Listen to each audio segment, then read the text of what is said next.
hopefully everything goes well, and then great. Super.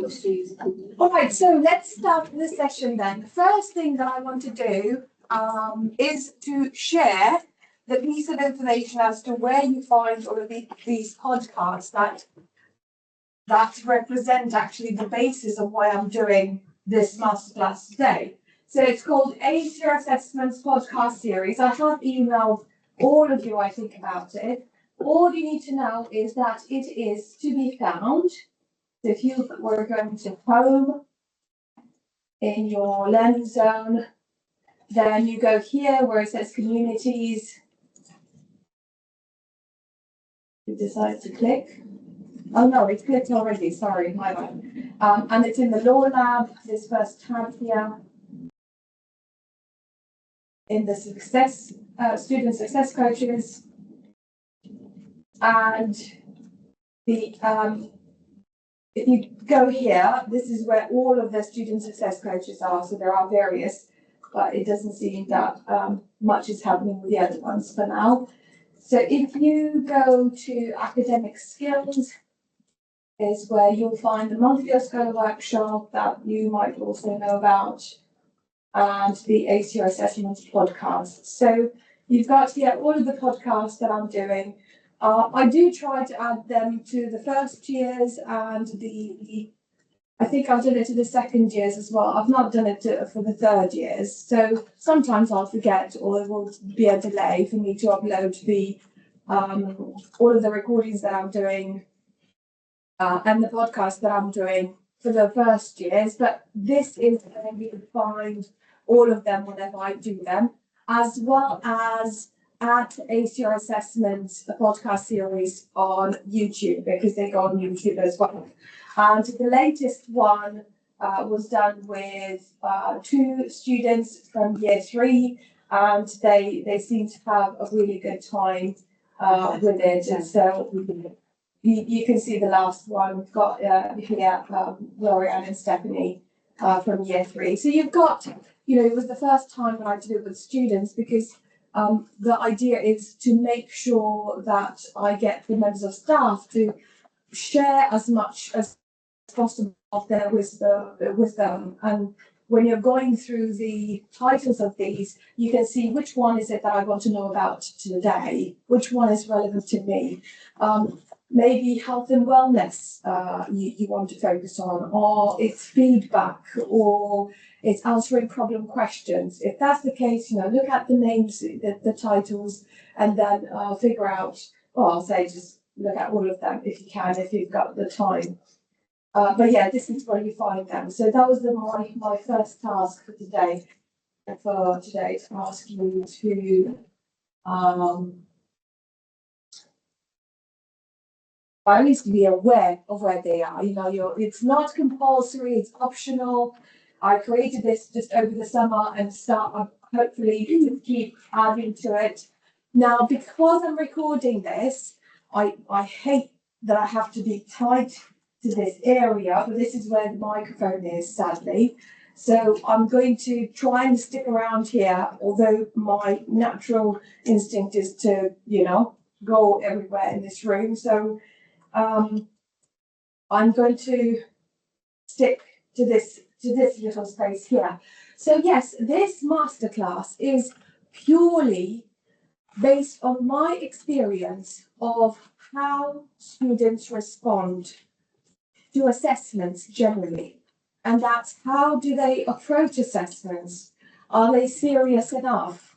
Some first years, not so much, because they the automatic thing that you're thinking about is that it doesn't count towards your end degree.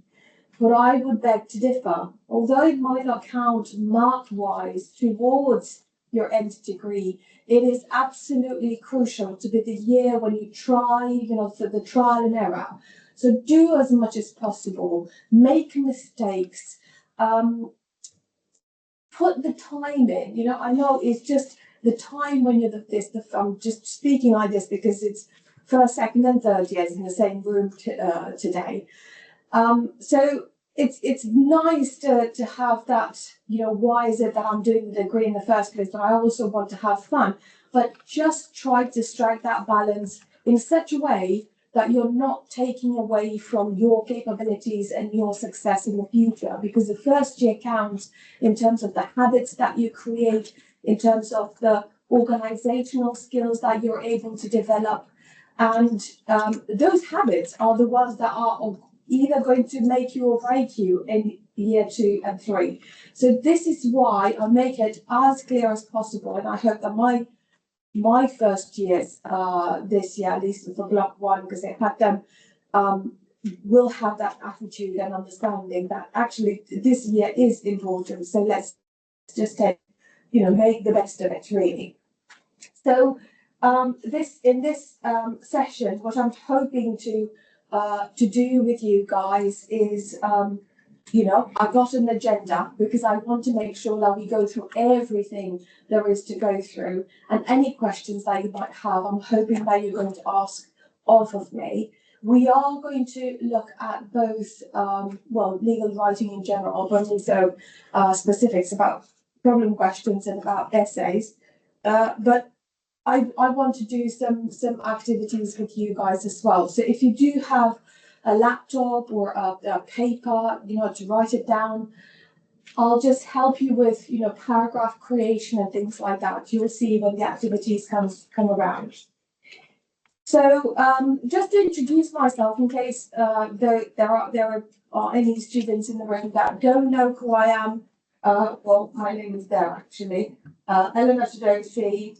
I teach first, second, and third years. I taught on the LLM before. There isn't anything that I haven't done in my life, at least the academic part, that you would ask me about, and I wouldn't know how to help you or how to assist you. So if you are ever in an impasse, it doesn't matter what it is, just ask me. Especially when it comes to academic writing, to your experience as a student, to anything really. I welcome questions like this because it is those situations where students have asked me questions, or I felt that I was teaching someone else's materials and all of a sudden I'm looking, I very often do this, I look at the board that I'm sharing with the class and I'm thinking, I don't agree with that. So I very often have to make sure that if we are to teach you the right way, it should be the right way. So I believe in that. Obviously, you can hone it yourselves later, but the basics is what I'm interested in, because it is still for you guys to be creative with whatever it is that you're taking out of this degree. It is about creativity as well, but the basis is very important. So I want you guys to have the strongest basis possible. So why are we here? Obviously, I want you to do as well as possible in your work. Some of you at this point, I don't know who's first, well, I might guess first, second, third year, but it doesn't matter what sort of assessment you're doing at the moment. What I want you to take from the beginning of this session is this. Why is it that we do assessments or assessment writing? Or why is it that you have to create this work in the first place?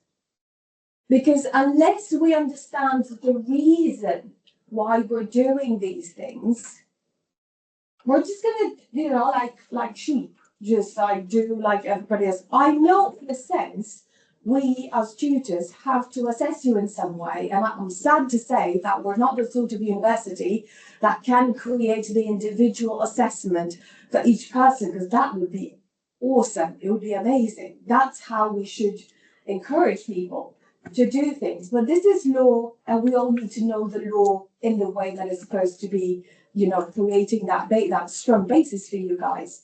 So sadly, it is one size fits all, because we need to know that you know what you need to know by the time you come out with your degree.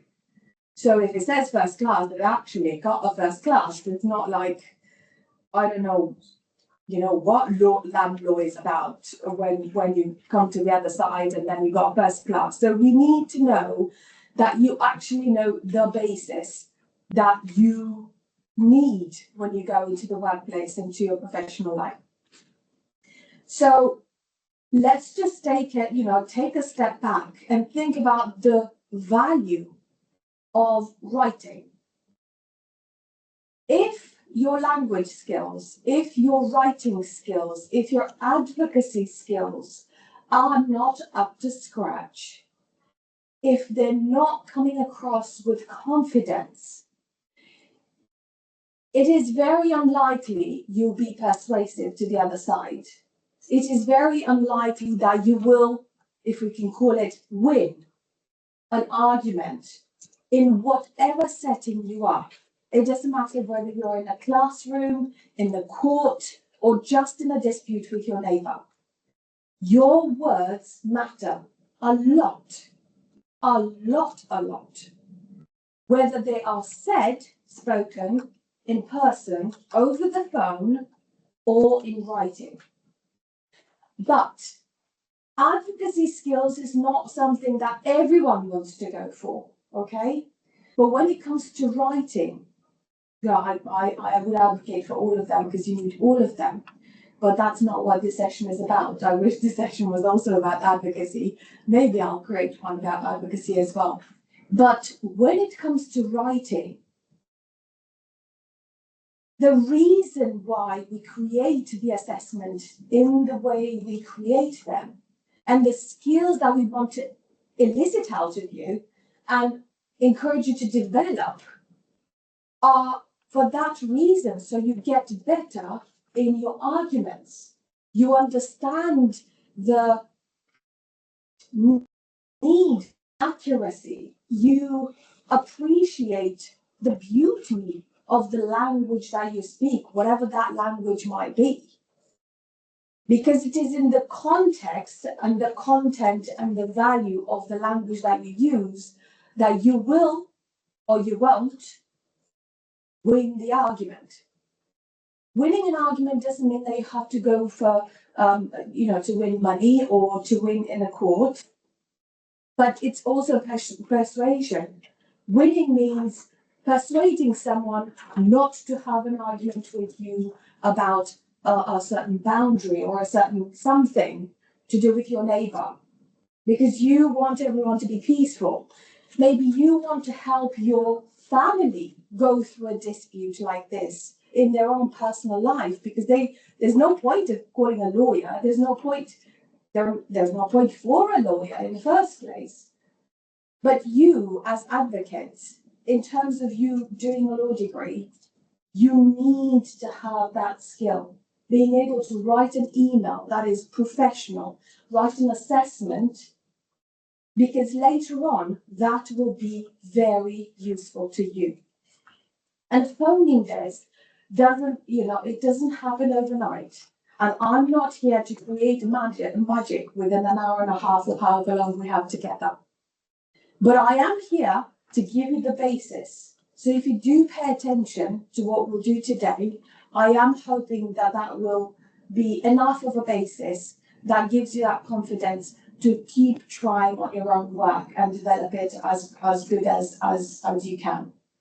So it is about the formatting when you're presenting, at least on paper. It is about your structure. It is about your effective arguments. Because if I'm reading, meaning the marker of your assessment, reading, and your work doesn't make sense because it's not a logical structure, then you're going to lose me. You're going to lose the marks, and you're going to lose that potential that, say, you thought when writing it, proofreading it, making a few changes the next day is enough. Because some people leave it until the last moment. So that's when time management and organizational skills comes into play, because if you give yourself enough time, then you would have had that buffer. But very often you will be so attached to your words that you think, I'm not so sure that I need to do any better than this, because look, it sounds really good. But I would like to persuade you that until you have rewritten what you've written at least 4 to 5 times, I'm not joking, maybe even more, I'm saying 45 times just so that I don't scare you, because I don't want to lose you just yet. So I'm not saying rewrite everything 45 times, but when you write something, aim at writing 25% more than your 2,000 words or whatever the assessment says, because then you've got enough to cut down. When you write it, you rewrite it. And I always say to my students, the value of your work, the value of a good piece that you write is not in writing it, it's in rewriting it. So it depends on how many times is it that you rewrote that piece because you had given yourself enough time to go through it and sift through it. I can't tell you how many times I could have done so much better, looking back at my work, how many times I could have done so much better, but I just didn't give myself that time, or I was too attached to the beautiness of a certain paragraph. So please keep that in mind, that yes, you might be a natural and first time is good, but at this stage, and in your 3 years of your degree, or however much you've got left, try and do this as an exercise. And please tell me how you got on. When you're rewriting and then give yourself space, go for a walk, make yourself a coffee, maybe even have a day, if you organize enough, give yourself a day or two in between reading it again. Print it out, read it out loud, do a different, do something different. Because I'm sad to say, but our brains, when you're reading your own work, our brains read what we want it to read. So the eyes are looking at the work that we've done, but the brain reads something totally different than what it's there. It reads what it wants to read, what it thinks you should have said in the first place. This is why we say print it out or have the document talk to you. You've got that in Word, so you can have it as an option for you guys to the computer to read it to you. So if it doesn't sound right, then make the tweaks, but do that for yourselves. So that's just for me to get you a little bit into the mood swing of what we're going to do today. Right, so I promised you I'm going to talk about formatting and how do you present your assessment. As a rule of thumb, you want it to look good. Like if you go to a restaurant and someone just plonks a plate of food that is, looking like one of those pubs where you go to a carvery and just like put everything and pile it up. If you go to a restaurant, you don't really expect that, do you? You don't expect to pay money, good quality money, and you don't really think when you do receive it and it's in front of you that it's going to taste that good, because we actually start eating with our own eyes. So we need to make our paper, when the marker opens it, look really good. And by that, I put some examples there. Please use Arial, Times New Roman, or Calibri in font 12. Use double spacing, so 2.0. And I don't know about the 1-inch margin, but whatever makes it look nice. Another point is, and I'm going to open a Word document in a second so I can show you all of these, what I'm talking about, is also to justify your text. So you have left and right are straight lines. It's not just a line to the left or a line to the right, those options, or in the middle, but there's also the justified. That makes it a straight line on the left and on the right. Do you know which one I'm talking about? Let's go in Word, all right? And talk about this. Let's open the Word document.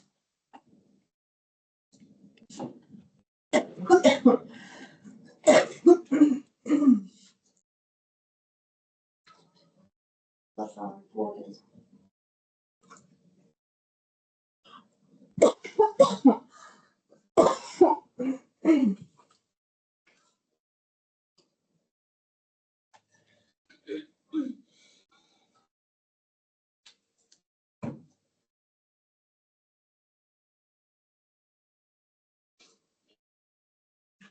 Anything that I can use there. Let's copy something from the internet.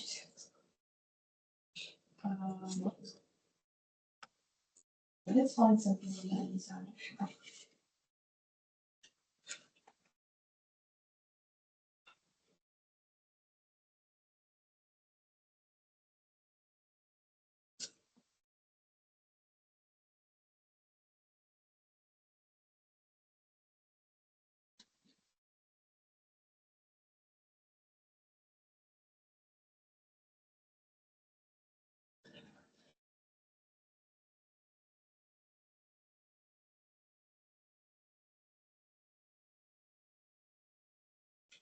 Just going to copy that and dump it into our document. Okay, well, there are various ways of using a book as it.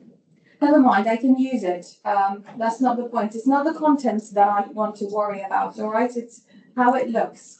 So you can see how it looks. If you opened a Word document and you started writing, this is how it's going to write. It's going to write a line to the left. It's going to write single spaced. It's going to write in font 11. It's got Calibri there as well.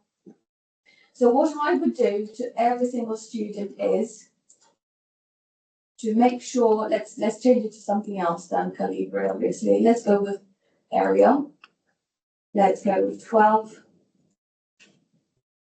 Here is where, next to this little bucket, is where you've got your spacing, so 2.0, which is double spaced.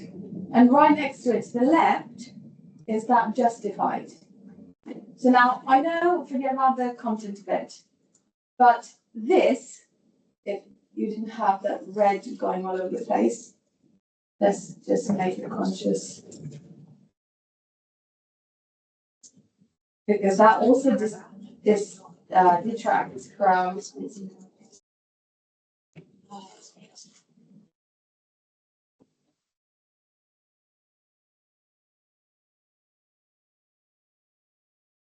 okay. All right, so forget about the other bits of red. But you can see already, I'm starting to move away. You can see already. What is it, Nick? That's okay, I've got it. Good. You can see already that it looks a lot better, so it's nicer to look at. So first of all, this is your port of call. Try to get your settings right when you're starting to do your work. Program questions, essay, whatever the case may be. Make it look very professional, like a report. If you think titles might be good and useful, please use those titles. Make them a little bit different, so not in the same font. Maybe make them, instead of 12, make them 14. Bold them out. Underline them. I don't know, whatever your style. But if you ever do that, make sure that you are consistent with it. So all of the titles need to be the same way, need to be the same font, need to be the same type, of whatever you're using, Times New Roman, Arial, Calibri, or other ones are available, obviously. But whatever you're choosing, it has to be something easy to read for the eye. So I don't have to work hard when I'm actually reading the paper, the marker. Why is it that we do double spacing?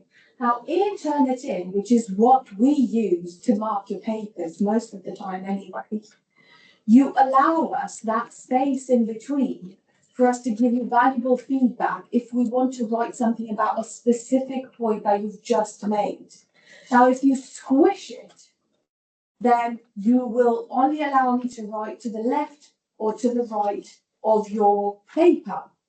And very often you'll have students ask me, I don't know what this tutor wanted to say here. Obviously, I can't help you because you're going to have to go back to your tutor anyway, especially if I'm not teaching the damn thing. So, very often I get questions from students, and I'm not teaching from that team. I always say, go back to the person who marked your paper, because they should have their details there. And even if their details are not there, because maybe they forgot to put them there, usually if they have the quick mark, so they've put comments on your paper, it will show the initials. If you hover over it slightly, it will come up with the name of the tutor that has marked your paper. Because if you're in the first year, maybe you don't know about this. So now that you do, you can try it and see their name.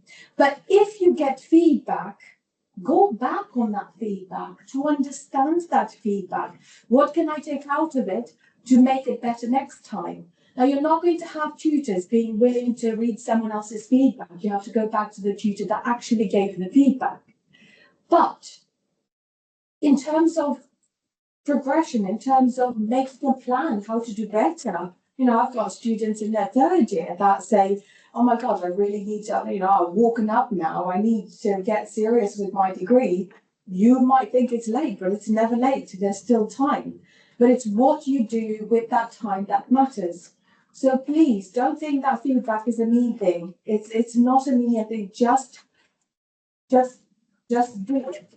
Use that feedback, because you'll be doing better and better next time in your other work.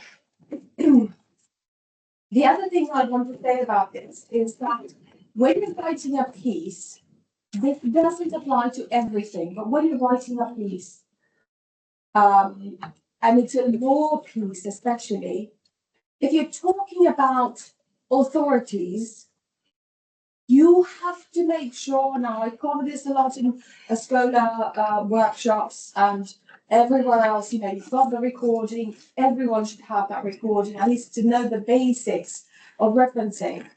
But I'm not talking about referencing, obviously I want you guys to reference well, but when I'm talking about the content of your work, your assessments, if I don't see the authorities in the content of your work, and there's a page, again, it doesn't apply to everything, because I'm not talking about EELs, I'm talking about others. I'm talking about like criminal and the other things that you're going to be doing.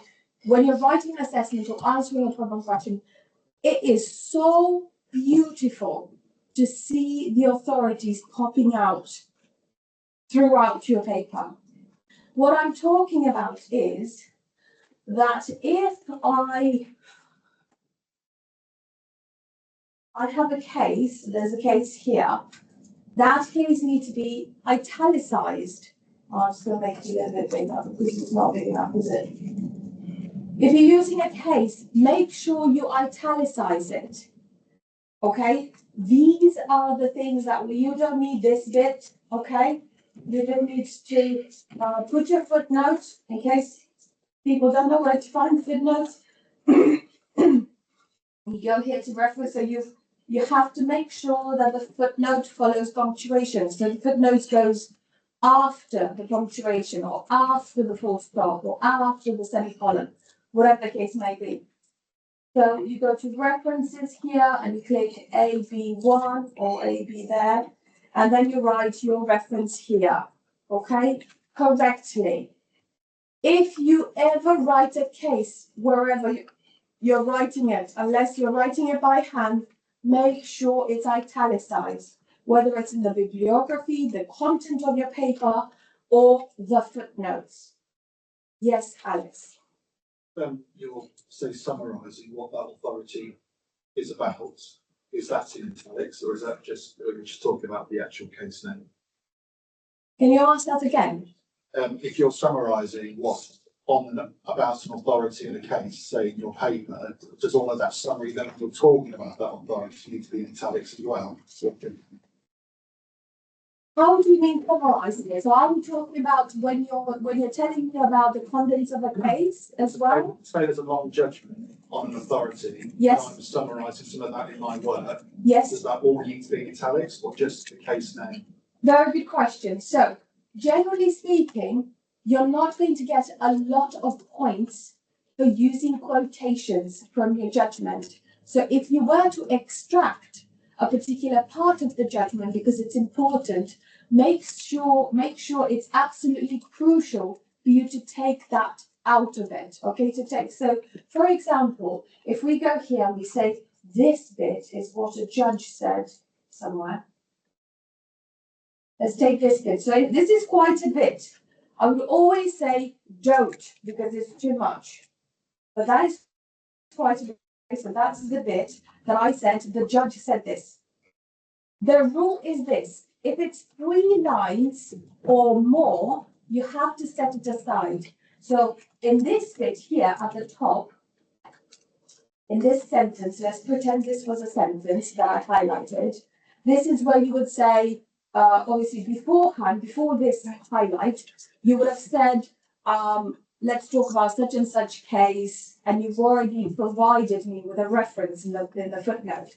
And then in this highlighted bit, you're saying, therefore, one of the judges on this case, let's say Judge X, said, and then you put a column here, because that's what the judge said.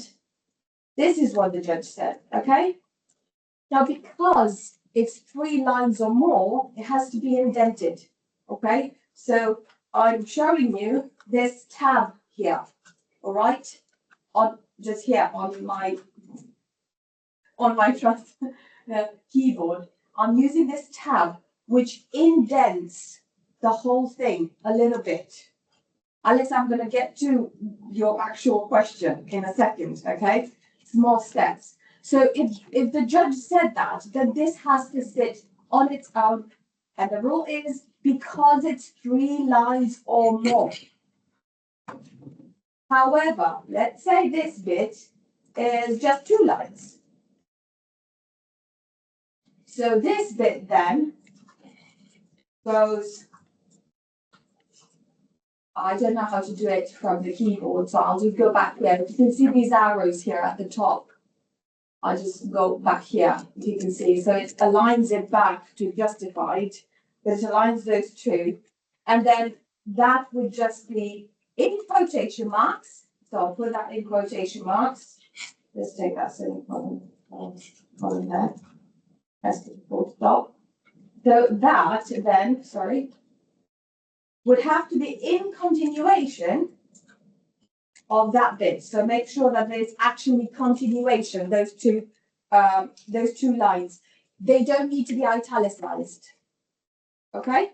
They don't need to be italicized. However, which now takes me to your actual question.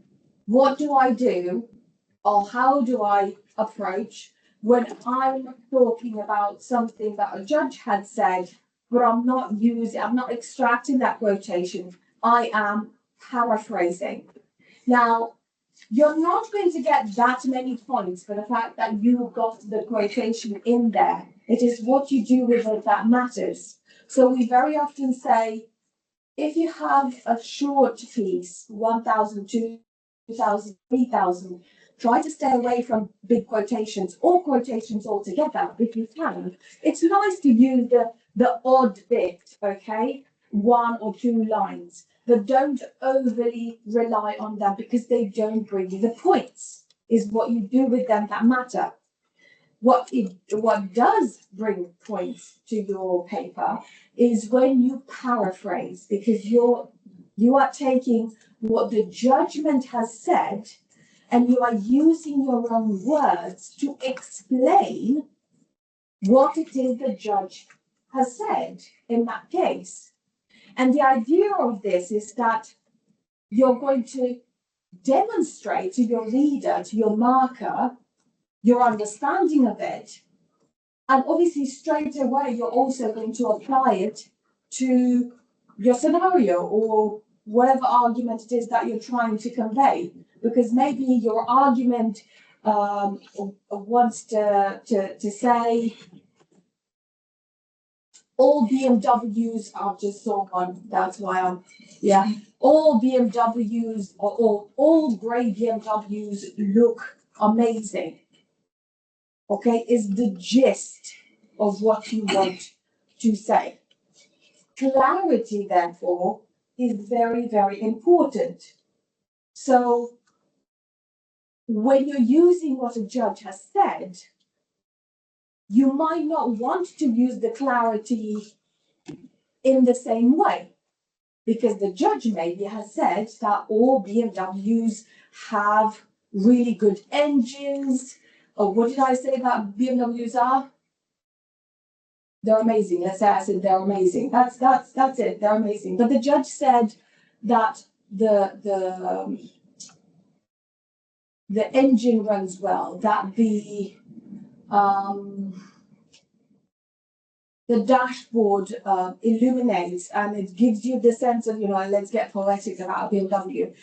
But the things that a judge a judge has said about BMWs isn't quite on point exactly with the point that you're trying to make.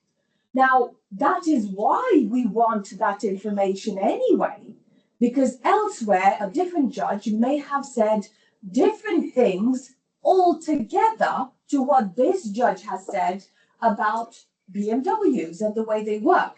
This one made it sound like it's really positive. The other one that it's really negative, because obviously his experience was that he bought a second-hand one and it broke down on the first long journey that they had.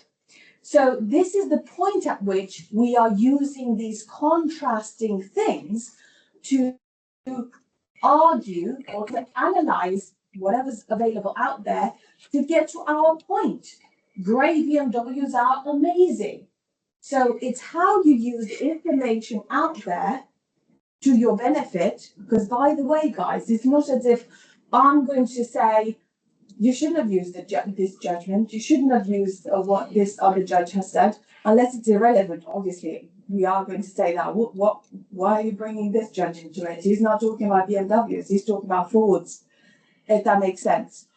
So it depends on the information that you have found. This is why you have to be very picky with the information that you do find when you come across it.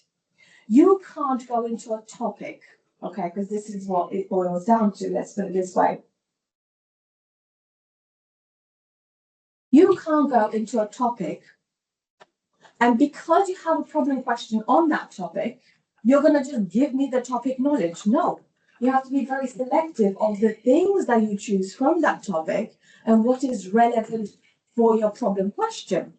That's the gist of it. If you do anything more than that, then you're eating into your number of words and you're not using those words to the best of your ability to gain the points. So it's the analysis of it that matters, is how you interact with the information that matters. So if those two judges are very relevant to making your point that BMWs are amazing, that's what you're going to use. But there is another bit that is very important. If there is any negativity, or if there is any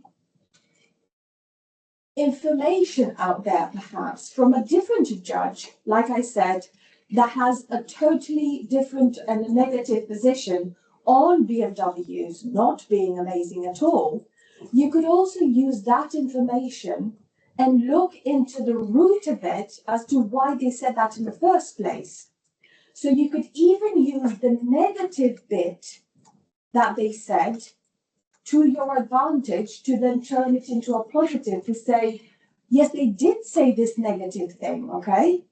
However, I don't know, based on what these other two have said, that judge never drove a BMW, or whatever it is that you can latch onto that would be the weakness of that third judge's argument in terms of BMWs being negative or not, or useless or not good. So you can be very smart about the information that you're using. Again, I'm going to open it a little bit more broadly, more here in a second. I know this is very, very obvious, okay? But it isn't. Save that document as what it is. There's land law, say land law. If it's first part of the assessment, it's the first part of the assessment. Make it as clear as possible. I cannot tell you how many students, in my experience, have submitted the wrong freaking thing. Why would you submit the wrong thing? You're going to get 0.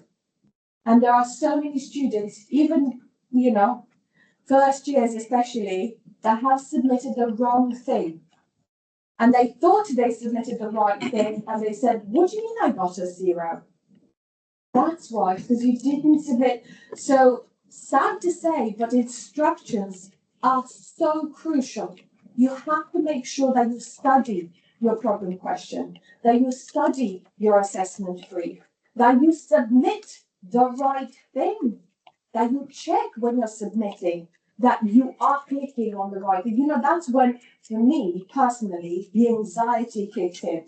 Not when I was writing the thing. It was when I was submitting. Am I actually submitting the right thing? Or, I could get into big trouble, because sometimes you will have the option of submitting something again, resubmitting in the same folder, and they will take the last piece that you've submitted. Well, what if you don't have that option? It happens so often with documents that you have to submit, I don't know, to the government, or when you apply for a passport, or whatever the case may be. So always pay attention. I cannot stress this enough. This is what I'm talking about, nitty-gritty here. You guys know what I'm talking about, but it does happen. This is why I'm bringing it to your attention. It's important. It's not our fault for you submitting the wrong thing, and we can't do anything about it. I can't go through the whole damn 200, 300 people and check whether you've submitted the right thing. So by the time I get to marking the paper, probably 10 days I would have passed already. I can't get in touch with you to let you know, because the deadline would have passed and you would have submitted the thing in the wrong time anyway. So it has happened. This is why I'm mentioning it. Make sure that you do it the correct way. Now, very often it will be anonymous marking, so make sure that your name doesn't appear on it. It's fine for your P number to go there, but don't put your name on it if you're not supposed to put your name on it. If it's anonymous marking, don't put your name on it.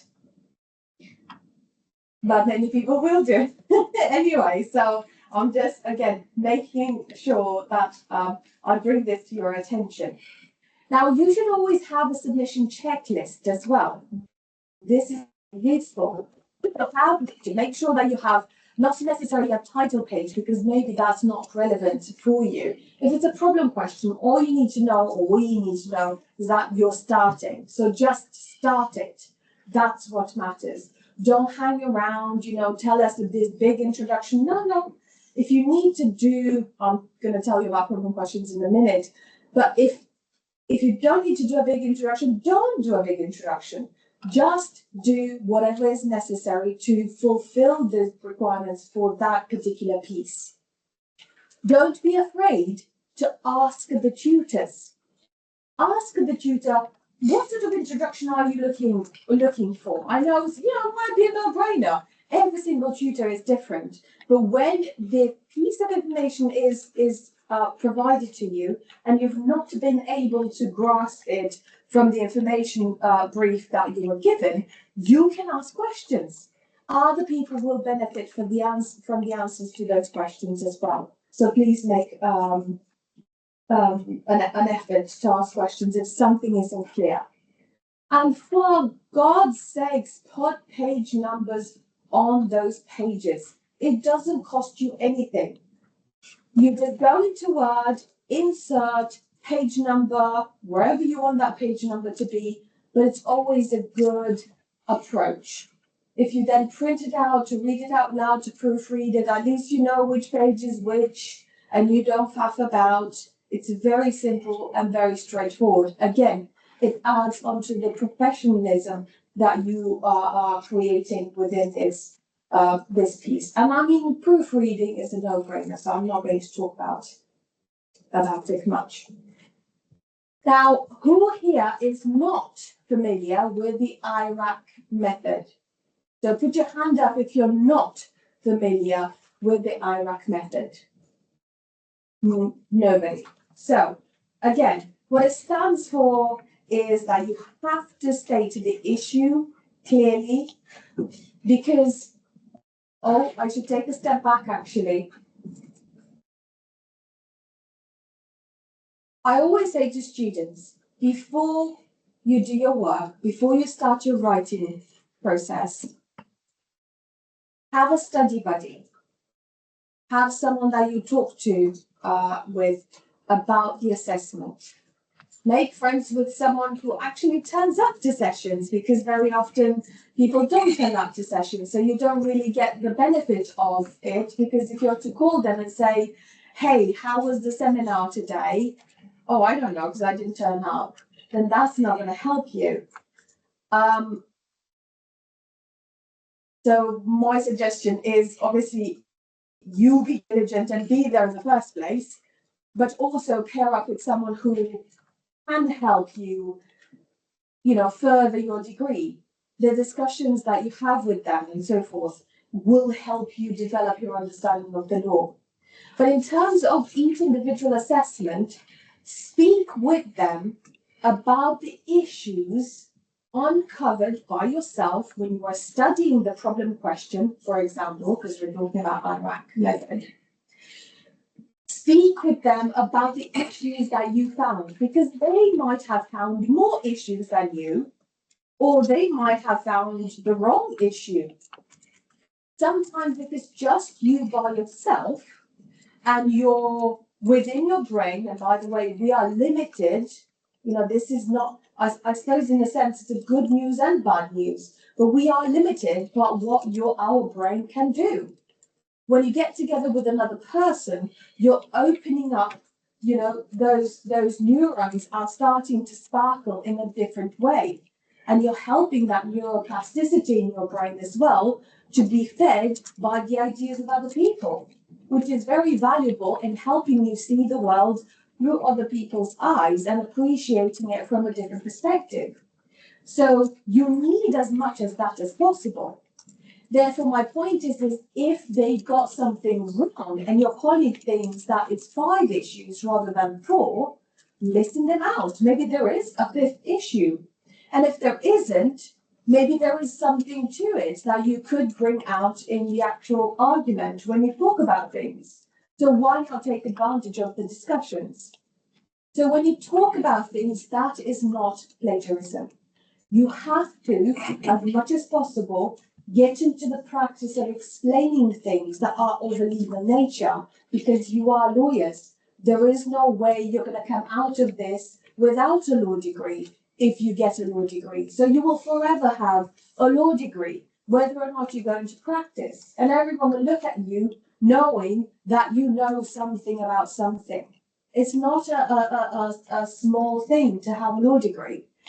So the command that you get with that, the brownie points that you get, whatever the case, the good stuff that comes with having a law degree, is that you should have worked that much harder compared to other degrees.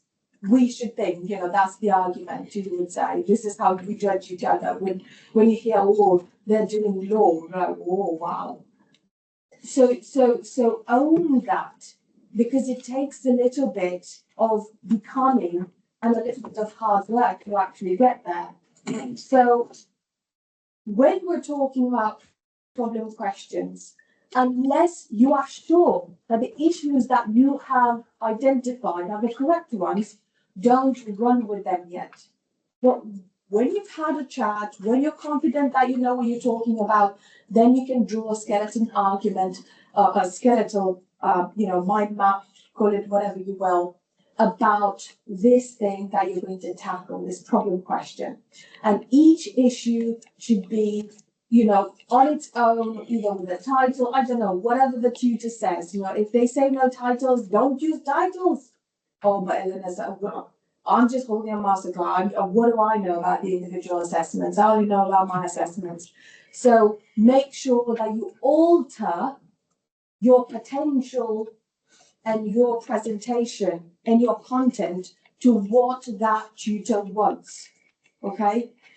If you I hear students, oh yeah, but I don't like that tutor, or I don't like her. That you're not here to like anyone. It's not about liking people. It's about what you get out of it.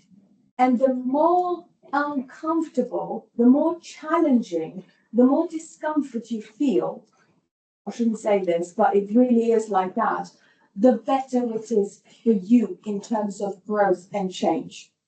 And why I'm saying this is because if you look at a snail in their little house, you're looking at them and they're just so tiny, and you keep wondering how the hell is it that this shell that looks so hard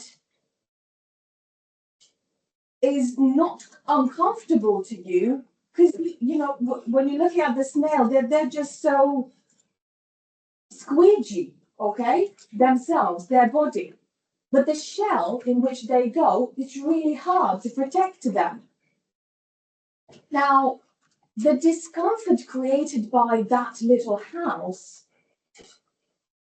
makes, the growth, makes them feel uncomfortable. Therefore, the discomfort makes them expand within that shell. And that shell then starts growing more and more. Now, if they didn't have any discomfort, if they didn't have that challenge, there wouldn't be a need to grow. And it's so in the same way with university, with work, with everything that you do, if you don't feel the slightest of discomforts, it means you shouldn't be doing the thing. I'm not saying that you shouldn't be like skipping, every day when you're in your day job, whatever it is that you're going to do in the future. God, do it. But if you don't feel a little bit of discomfort in the sense that it will push you to go more, you'll just stagnate. You want to learn more. You want to be challenged, at least a little bit. Not, you don't want to be challenged every day because that's a little bit exhausting. But in the sense of development, you do want to make sure that you feel like you're always developing, you're always improving. There's always something new to learn. I think that's what I want to say. But thinking about a snail and their little house, it's the best possible thing for you, like mentally and like to create the imagery of it, because you do want in your life to have a little bit of discomfort, maybe a little bit more, not too little, but not too much. Just find the balance that fits with you. But if you get too comfortable, and this is what I want to say, if you're like, oh, this assessment was so easy, you're doing something wrong. You haven't worked hard enough. It means that if you did well, then your potential shouldn't be, I don't know, 70%. Oh, I did amazingly, I got 70%. No, from 70 to 100, there is 30 points. So while you have set the bar to maybe 70, you could have set it to 100 and gotten 80. So hence that discomfort that I'm talking about. If you're not going through that bit of discomfort, it means you have so much more to give and so much more to achieve, and you're not actually doing yourself any service in being lazy about it. So use your potential to your full potential. I think that's my message to you. So we know IRAC method means you have to state the issues clearly, identify the relevant rules or legal principles, case law, whatever the case may be, authority, statute, sections. You have to apply the rule to the facts. Now, very often, students forget about this bit to apply it. And it's so easy to do, to make that mistake. It's unbelievable. So please make sure that when you're going through each issue, you have gone through the analysis in such a way that you would explain and use the word because that's very important. I always say this. If you haven't used the word because to explain and to justify, it means you haven't done a great job of explaining yourself and demonstrating that you have understood what I want, the message that wanted to convey to you in terms of the topic knowledge and how that applies to your scenario, for example. We are talking about cooking questions. So make sure that you always apply it to your scenario. It is so obvious, but yet so many students forget to do it. I'm not saying you guys forget to do it because you're here, you're conscious people, you actually signed up to this thing, but still, you can make that mistake. And it's similar to the mistake that you make when you're reading back yourself, your own work. Because again, you're reading with the understanding, I know why I'm saying this, because the scenario says something else. But if your sentence doesn't say that, but your brain thinks that it did, then you're not getting the points. So make sure that you check on yourself, that you've actually, like a box ticking approach, like a list, a to-do list, if you will, to make sure that you're checking that assessment list before you're actually happy with what you wrote. Because again, the beauty of that, the value of that piece is in rewriting it. It's not in writing it in the first place, just doing the draft. And then concluded with a clear outcome. Each point, each issue should be concluded and then have a conclusion right at the end. But this is not why we're here to talk about these, this is just the basics, because you already know about these. So let's take an activity. We're going to look at paragraph structure, and it is now for you to rewrite the paragraph using that IRAC structure that you are aware of.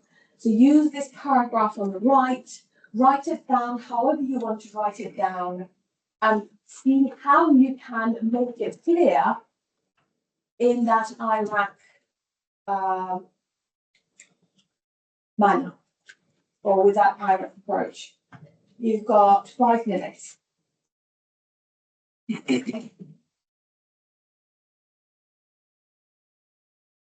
Awesome.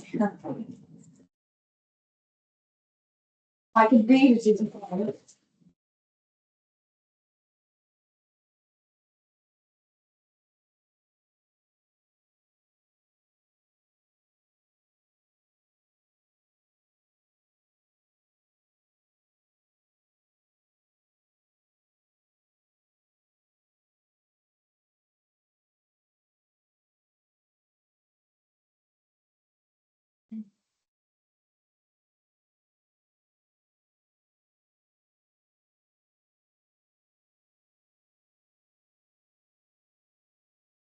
I don't care if you have a piece of paper or whatever the case may be, it has to go on the piece of paper. Monica, write it down. Use your 5 minutes.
One more minute.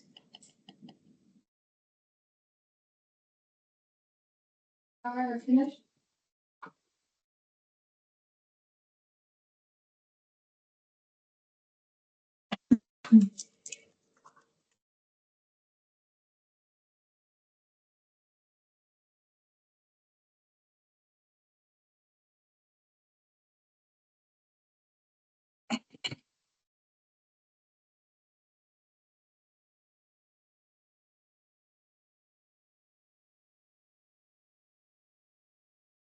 You there, Molly?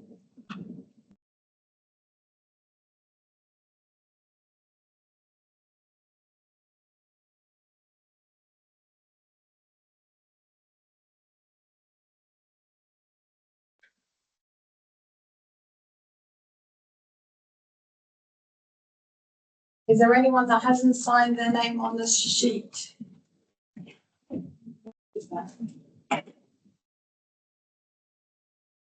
If your name isn't there, just add it to the list.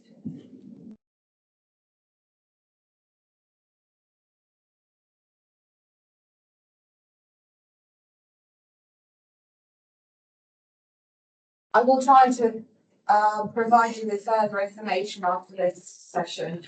So if your email is there, then I'll be able to send you it via email.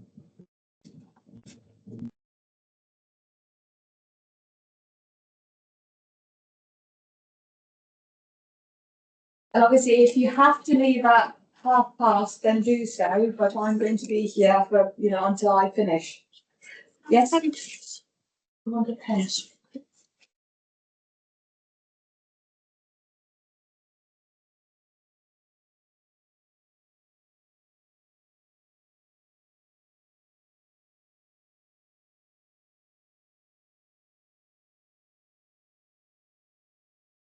Okay.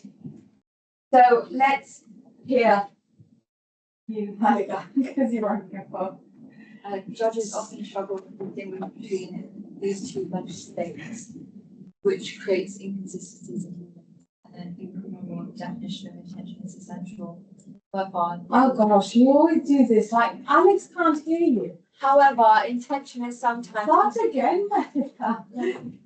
And you said these two, so you haven't been specific about them. So can you restart again and say that again? You said judges. Judges often struggle to distinguish between intention and recklessness. These two, which creates inconsistency in rulings. In criminal law, the definition of intention is central. However, intention is sometimes confused with recklessness, leading to misinterpretation. Okay, so can you then tell me which one is the issue, which, Yeah. step by step? So from judges to rulings, that's the issue. Mm-hmm. From in criminal law to The rule.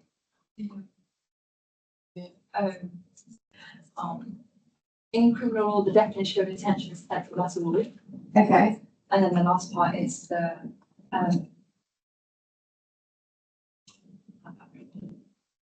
Well, no, the last part is the conclusion, isn't it? So make sure that you touch upon each of the IRAC stages, okay? Issue, rule, application, and the last one is conclusion. So very quickly, I'll put you on the spot. Okay? I'll give you this, okay? As the version. Oh, Jesus. Oh, my. Wait. Oh, goodness. Here. Right. Okay, now you're just doing criminal law. Let's put it this way. Okay. So, disclaimer. Some first years have only just done criminal law, so you could have, explained a little bit more if you had the knowledge. So there's, a presumption that you have the knowledge, which you may not have had the knowledge. So there's that also in the activity that I should have considered when doing it for so many people. Yeah, sorry about that. Yeah, next time, eh? Next time. Okay, but anyway, you can get the gist of it, okay? If you were to have the knowledge and explain things a little bit better, you would then be able to use case law or whatever other sources to explain things. So if you were to just base it on the bit that was on the board, go, Malika, you were right on the right lines. The only thing that I would say to that is that you have to make it sound as crisp as possible. So your first port of call is to write the version that you think is correct, and then leave it at that. Tell me, confession time now, how many of you have rewritten that piece after they've written it for the first time? Tell me the truth. You have rewritten it. How many times? Just once. Okay. Because it is within our nature to be so attached to the words that we write for the first time, thinking, like Malika did earlier, it's all in my head, I know what I'm going to talk about. But actually, the value, like I said, and I'm not backing out of it, is in rewriting. So the question that you should ask yourselves is, how many times have I gone through this piece that I've just written, whether it's a title? When I came up with the notion of Ace Your Assessments, those 3 words, I tried 10 different versions, and probably either the 10th or the 11th was what the title is now. It doesn't mean that I could make it any better. Probably I could have, but I just settled on that one. I thought enough trial and error. So it has to be an enough number of times that has given your brain the potential to absorb the information, sit with the information, be critical and analytical about the information, and then you can then regurgitate without even looking at the piece in front of you, and then create the argument on it. Maybe I will send you some more information about this. But the point of it is, did you see how easy? I'm just giving you, what's that, 3 lines, probably 4 lines of information, and you couldn't be bothered to rewrite it. Only one student rewrote it once. When all I've been banging on about was, did you rewrite it as well, Alex? Not really. Yes, well, at least someone did it, that is good, because it's not as if I wanted at this point for you guys to rewrite it, then you wouldn't get my point, because we don't normally do that. So I didn't expect you to rewrite it. But the point is, you see how easy it is to be happy with, and I'm not going to say rudimentary, but it is, I wrote it. Of course, I am going to say at the same time, done is better than perfect. Submitted is better than not submitting, obviously. But you had 5 minutes. It doesn't take that long. You had an extra minute. You could have changed a little bit here and there. Because the beauty of writing is not just in taking the information and just dumping it, not literally dumping it as such, because you've worked at creating that sentence, creating the step by step, but there is quality in the rewriting bit of it. And this is what I want you to take with you. Rewrite that piece of work 4 or 5 times if you can. I say the same in advocacy. And again, we're not talking about advocacy, but a rule of thumb when it comes to that is obviously I don't have to rehearse my sessions. Clearly, that's why I'm overrunning my time anyway. Because if I did, maybe I'm going to be on time. But if I was to go to a conference and I was to present a paper or present anything else for that matter to a new audience, in the sense that this is a prepared bit and I've got 15 minutes or 20 minutes or whatever the case may be, to respect those people's time, I need to make sure I am off the stage or off wherever that place is within that time. So to make sure that I know what I'm talking about, I might still use some notes. I know that might be there around, but I'm not going to read off of them, but that's not good. But to do that, to get to the point where I'm delivering with confidence and comfort, because when I'm here, guys, I'm having fun. I maybe it doesn't look it, but this is me. I am having right now in this time. I'm having the time of my life. Okay, in this moment, I'm actually here. Just by fluke, I started teaching, but the moment I got the bug, like it's never left me. Hopefully, it won't. But this is what you want to do. You want to get to the point where you're just so comfortable with it that it's part of your nature. So if you were to do that advocacy exercise and present to an audience, the minimum you want to rehearse that thing is 20 times. And I'm saying this not because you would rehearse it, you would write it 20 times and rehearse it to just, I'm saying rehearse it 20 times, but you still start with the writing bit of it.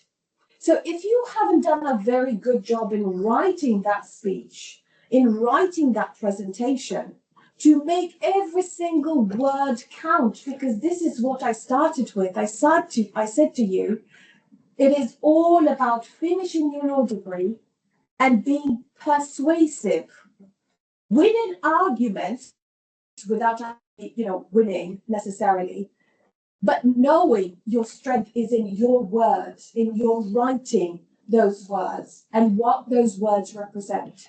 Because believe me, there have been buildings built, they're strong, they're powerful, but they're still, down, they've still been demolished. But the word never is. Written books never are, unless you burn them, obviously, and get rid of them. But they will still be there. So make that very, very valuable, because you always start with the writing part of it. So go back to that sentence or that set of sentences and tweak those words. Is it the best word that you can use? I was writing my PhD and I argued with one of my supervisors for 2 hours about one sentence. Obviously, maybe we just said, yeah, because your arguments didn't like that. Probably, well, most likely, actually. But because until I was absolutely happy with it, I couldn't let it go because it had to be right. And this is what when you're doing a PhD, when you're writing a book, whatever the case may be, or writing something really small, because if it's really small, then it has to be right. Otherwise, it's going to be wrong, or it's not going to sound as best as it can sound. So please, you're proving my point, but don't do this again. Next time, try to rewrite your work, okay? But yeah, apologies about me thinking that you should be knowing something that you don't know. But again, you'll have access to these because I'll send them to you in the email, so you can look back to them. So when you're approaching problem questions, very quickly, we've got these 3 steps. Step 1, to read the question carefully, underline key facts and the issues. Step 2, obviously what we've just done, the IRAC method, and structure your answer. And step 3 is to prioritize relevant legal principles and avoid excessive detail. Now, I would say these steps are not necessarily in that order. Is it time to go then, Alex, or what? Yeah, I'm just gonna be here until nobody else is here, okay? When I finish this, I thought you, so like, No, I was clicking my wrist. oh, okay. If someone needs to go, I apologize, but I am recording it, so if you absolutely must go, you can go and just send me an email and I'll let you have the recording. So while I'm saying it's step 1, step 2, step 3, these are not in the logical sense always in that order. All right, because for example, prioritize relevant legal principles and avoid excessive detail, I would say make sure that when you're talking about the topic knowledge, you're not splurging out everything you know about the different topic, because that's not the point of it, is it? I told you, you have to find the relevant bit and be very selective, because if you have a 2,000 words piece, it has to be that and no more. 2,000 words. Obviously, if you have to go a little bit over that, then that's fine. We've got that maximum of 10%, but don't go over that, because if you do go over that, there will be a problem. I'll just wait for you guys to go.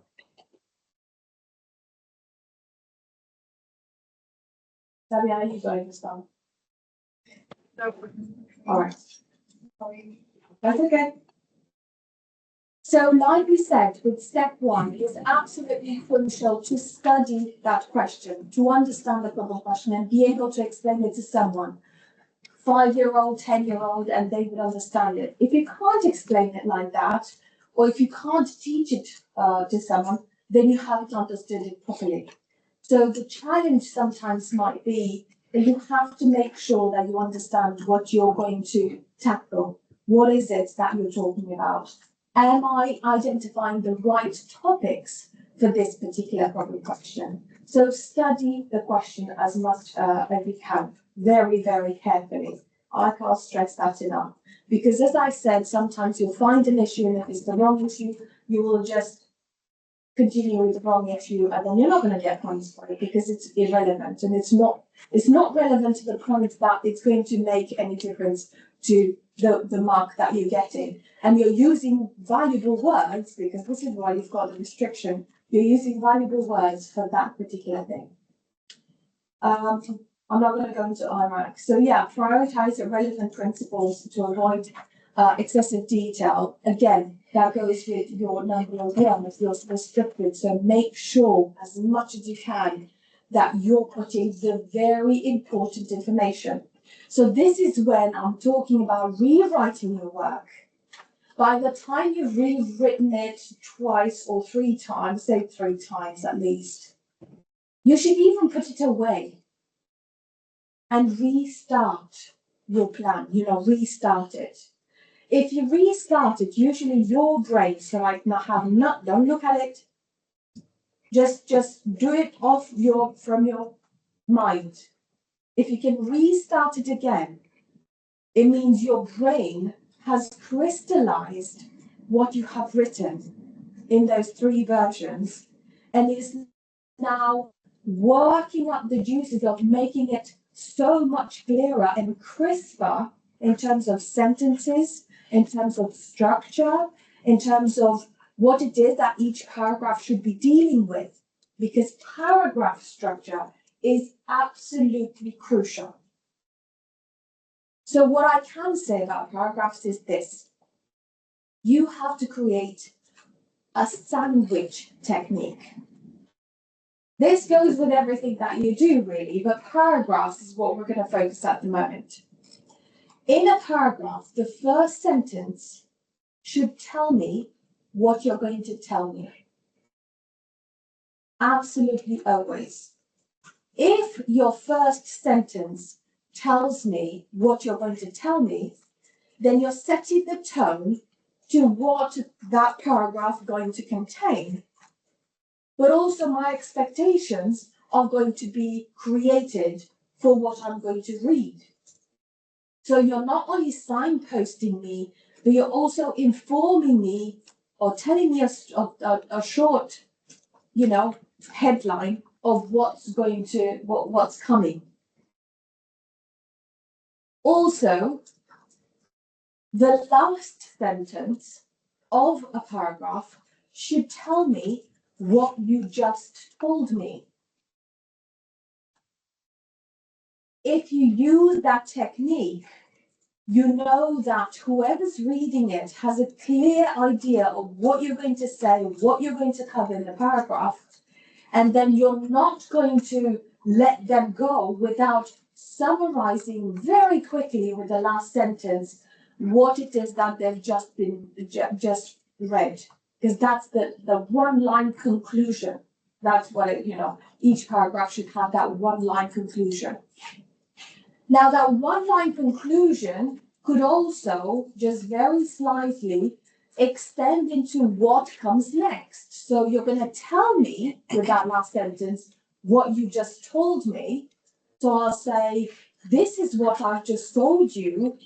And the next thing to look at is X, Y, Z.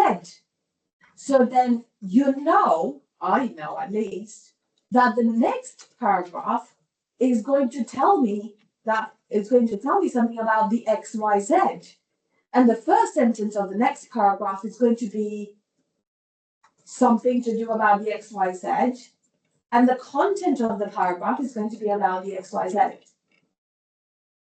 Now, in between these two very key sentences, obviously, you've got your bulk, the value of what you bring to develop the argument.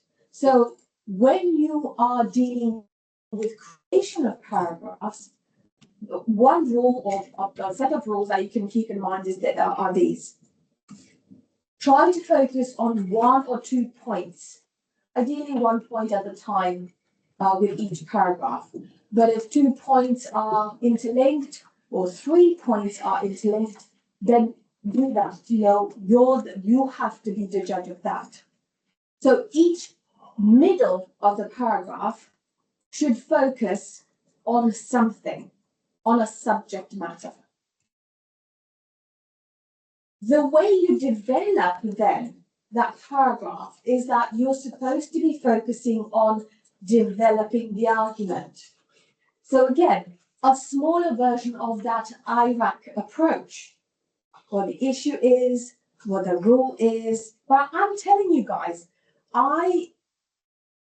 when I started my language, I would go to a corner shop in this country and not understand a bit of what they'd say to me. That is how my English was. I'm not joking with you. All right.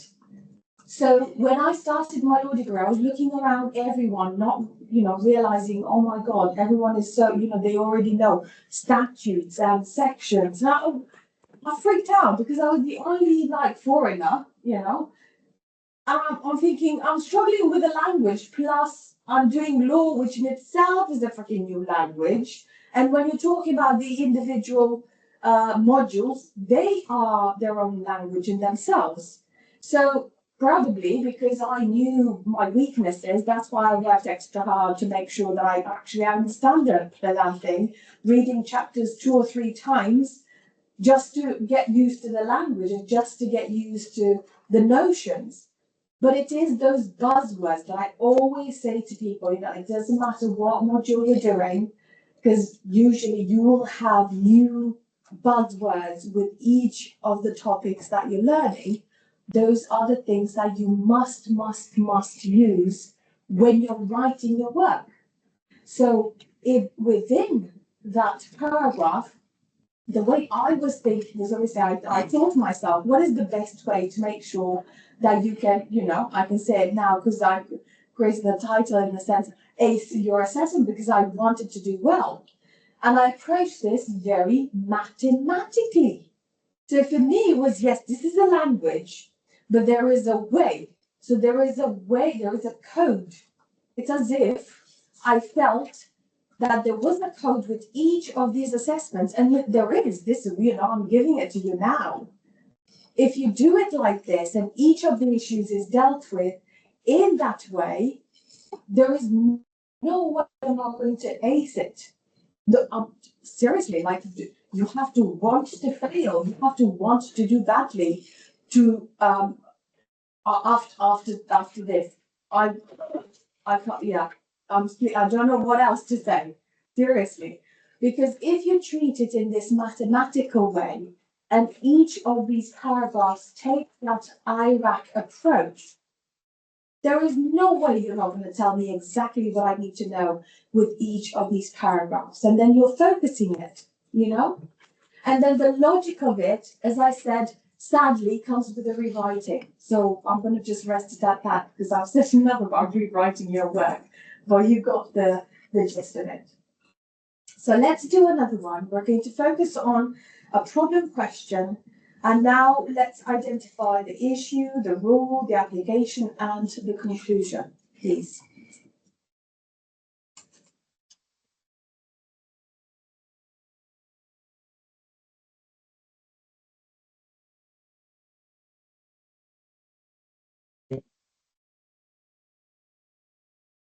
And why did I write it down? No, I don't read it. Yeah.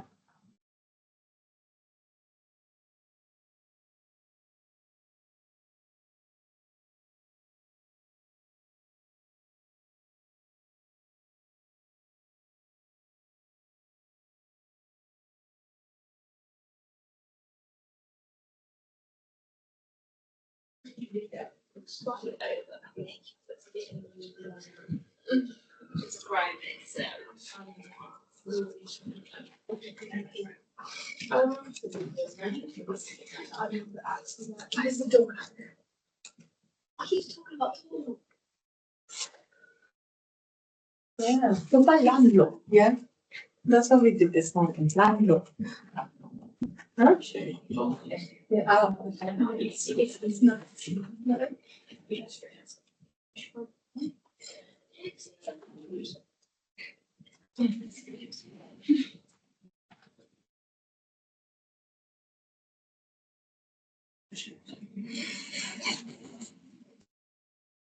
Again, I don't expect you guys to have knowledge of this, okay? But I had to use something. It doesn't matter. You just focus on IRAC.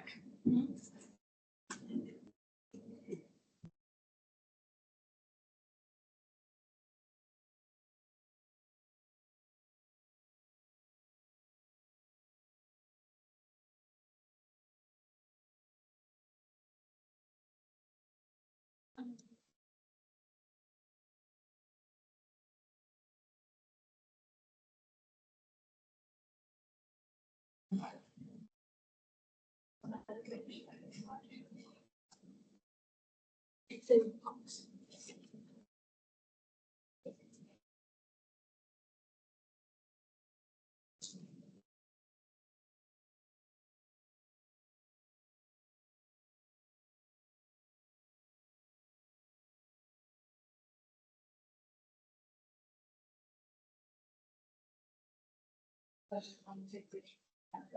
Oh, there you go. This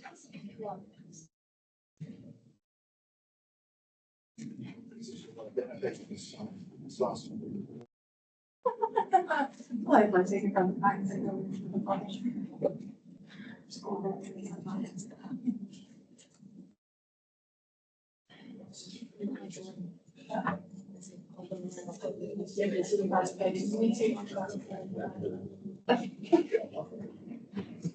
Oh, okay, that is me. That is me. You need to have permission.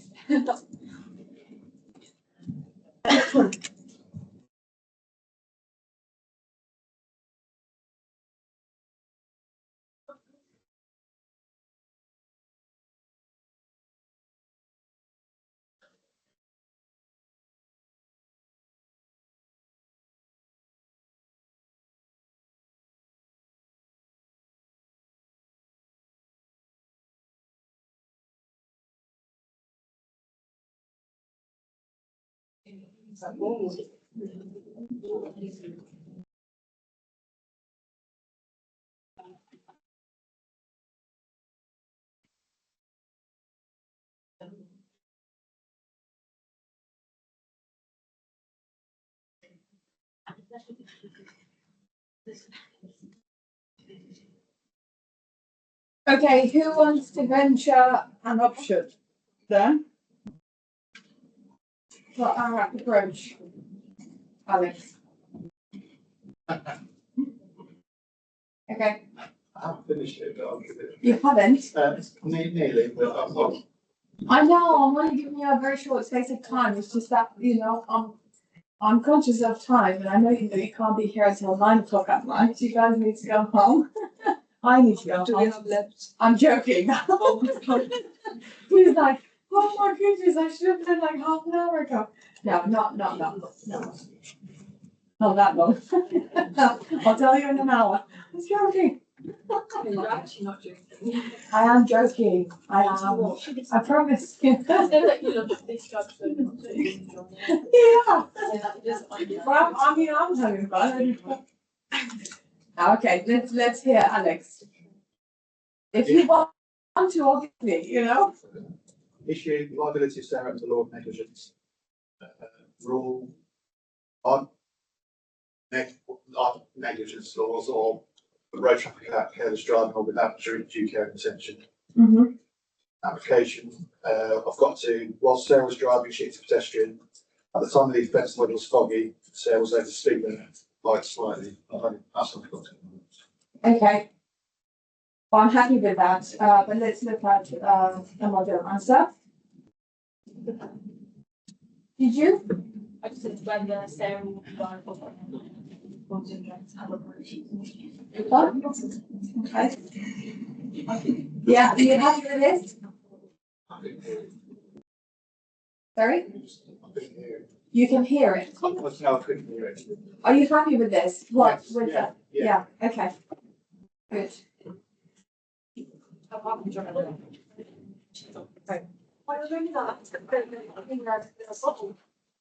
Yeah, see, for. I'll see you tomorrow. Okay, so again, I'm going to send this to you via email. At least you've got a model answer there. So you've got the issue whether Sarah was negligent in causing John's injury. The rule is duty of care, breach of duty, causation, blah, blah, blah. Application, fog and speeding, suggest breach of duty. They suggest, those are the operative words, okay? Injury is a foreseeable consequence. And in conclusion, Sarah is likely liable for negligence. So see the words that we're using, likely, because you can't absolutely answer your form question in the sense of saying, yes, she's guilty. It is more likely than not that this will be the outcome. That is always the approach in assessments, at least. If you're in court, you're not going to say that, obviously. You want to side with your client or whichever side of the argument you're on and just, go big or go home.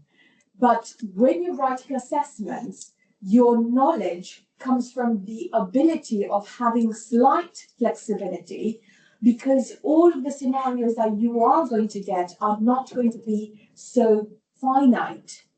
So you're not going to get all of the information. They're going to be a little bit vague. They're going to be giving you that flexibility. So be creative with it. So don't leave gaps out of it.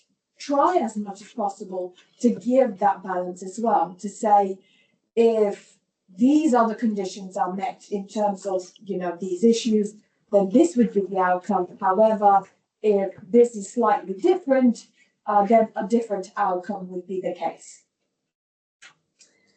Now, moving on to essays, you already know, and I'm not going to belabor about it, introduction, body and conclusion, you need to make sure that you follow these steps. You've got these in it.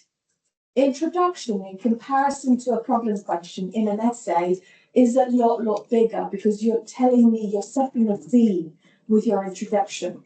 Whereas with a problem question, what I want you to go into is straight away tell me what the issues are and how you're going to deal with them. And that is going to be very short, 100 words, potentially paragraph, maybe even less than that actually.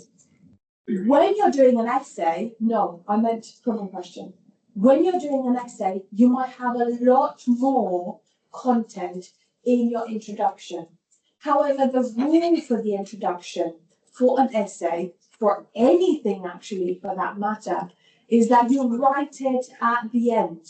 After you wrote your body, the bulk of your paper, after you wrote the conclusion. So after you've done all of the bulk of the writing is when you attempt to do your introduction. You've done your rewriting. It's so clear and crisp what it is that you want to say in this piece that you're now ready to do the introduction. Because the introduction should be so clear, transparent, signposting me exactly to what it is that I'm going to read and the order in which I'm going to read it as well. That is going to be like, wow, this introduction is absolutely mind-blowing. Therefore, it is so clear what I'm going to read, what I'm expecting to read in this piece. And only at that last point, after you've done the work, are you able to write such crisp piece and make it punchy, because it has to be punchy. So as clear as you can make it is what you should aim for. But again, it's in that rewriting stage that you will develop that. The body of your essay should focus on as much authority as you need to use, not as much authority that you find on the topic. And also make sure that when you're bringing that evidence in, when you're using those sources, those legal sources, you reference them. I know that there is this understanding that when you're reading books and they're law books, there isn't that much referencing going on. Well, a lot of the time there is a lot of referencing going on. But what you need to remember is that with each paragraph that you write, there should at least be two. So if it's one of those paragraphs that you start with, you know, if out of 3 pages that you write, 2 pages of paragraphs don't have a lot of references, it means you're not really interacting properly with the legal resources. Whether you're writing an essay or problem question, maybe less with a problem question because you're focusing on, but essays, if you are talking about law, and if it is that sort of, you know, I'm not talking about a reflective piece. If it's a reflective piece, then you use 2, 3, 4 journal articles based on reflection or on the topic or whatever the case may be. But if it's a piece on law, then you need to talk about authorities. You need to talk about journal articles. You need to talk about different authors on that topic.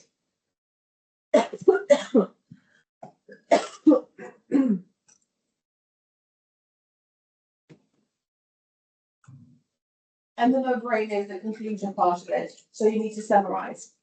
Now let's go into these. I think it's the last activity. Essay introduction. So improve, you know, this is your job to improve the sample introduction paragraph provided in this slide.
I'll aim for 4 o'clock end, okay? So just a few more minutes.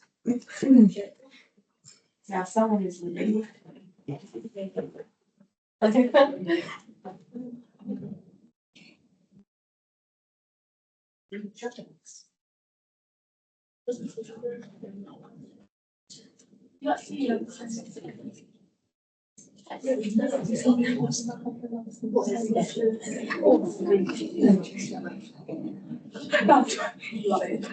you doing really everything? Why don't I have you with us?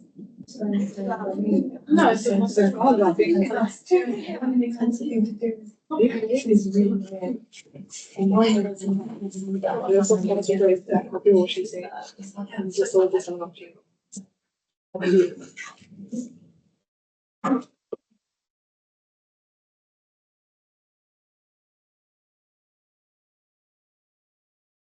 Okay, who wants to have a go at? Harry. Contract law is a vital area of legal study and is one of the most recognisable areas of law used within daily life. This essay will explore its role and its importance in the business environment. Okay, do you know what I'm going to ask you now? Did I rewrite it? Did you? I read it over and made alterations. You made alterations. How many? 3. Okay, well, at least you did something about it.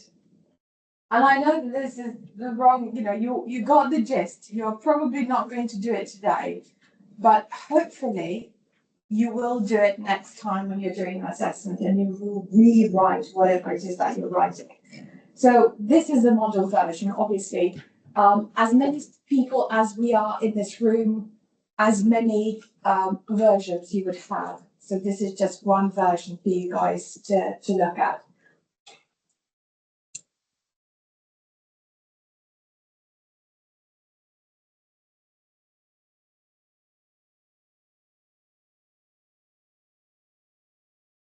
And the example is here to also emphasize the fact that words, the correct use of words, in the sense that you are using the specific word that would best go in that sentence to say that thing, is better. So like I was giving you the example of, I argued with someone for, such a long time about one blimmin' sentence. It shouldn't mean that much, but it actually does. It depends. How much do you want this piece of work that you're presenting, that you're submitting? How much do you want this to impact your future, your grades, your marks, whatever it is? How much weight do you want it to have? And that is the point at which you will build more responsibility into the way you're presenting your work and the way, the pride even that you take in what it is that you're submitting. So please make sure that you're not just rewriting, but you are clarifying, you are building in a common thread in your argument, that you are consistent with your the points that you're making, that you're making each one of them count in the sense that you're using them perhaps as building blocks because you want that argument to be developed even further. Don't say, it's not the best approach anyway, when you say so-and-so is guilty of such and such offence. Well, that's wanted to reveal it right at the end, up to you. But the best approach is to say, well, the issue is whether so-and-so person is or isn't liable for such and such, because that's why you're there. My job is to find out or establish, because if you're their lawyer, then you want to establish that they are, not liable, clearly. But that's the question to begin with. This is why you have to balance it out and not say, yes, she is liable, or no, she's not liable right at the beginning. You want to start with the mystery of what it is that you need to uncover. The next bit is then that unraveling of paragraphs and paragraphs upon paragraphs of IRAC approach. And then at the end, it says it is more likely than not that this is what the answer is. And that applies to essays as well, because in an essay, when you want to write a piece, then you are looking at potentially two different sides of an argument, and you're saying such and such writer or such and such journal articles say this, and this is what they argue. However, this other one is quite persuasive in the way they analyze this point, coming to a totally different conclusion. So that is very important in itself, for you to be able to keep that balance in mind and not show bias towards one or the other, but still be able to reach your own conclusion, because that's what writers do. And this is what we expect you to do in an essay in the first place.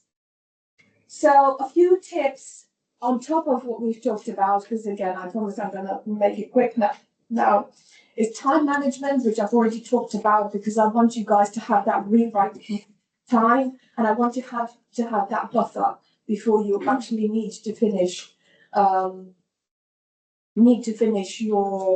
submit. So if you give yourself enough time, then you're able to rewrite, redraft, proofread, do whatever it is that you need to do. Obviously, don't give your friends, your peers in the same class your work. That's not what you do. You talk to them at the beginning. You don't exchange any of your work, because they might be tempted to do certain things. Use feedback as much as you can. So previously, whatever you've done, try and look at that feedback to see what you can improve. Any resources that you can use, obviously the library is a place to go to, but also you've got the monthly or scholar workshops and any other databases, referencing or otherwise, that you also have access to. Obviously, I can see people feel bags. So this is the point at which I would say for you to ask any questions if you do have any, but you will have anyway. So if you do want to give me some feedback and any testimonials, these are anonymous, by the way. So I know that you signed up with your name. This will help me a lot to create other sessions in the future, but also I do want to use the testimonials to put them on that landing page. So if you don't have time now to do it, then just please take some time to provide feedback on it, because it will help me. But maybe I will include it in the email as well when I send it to you guys. So I hope that this was, let me just turn off the recording.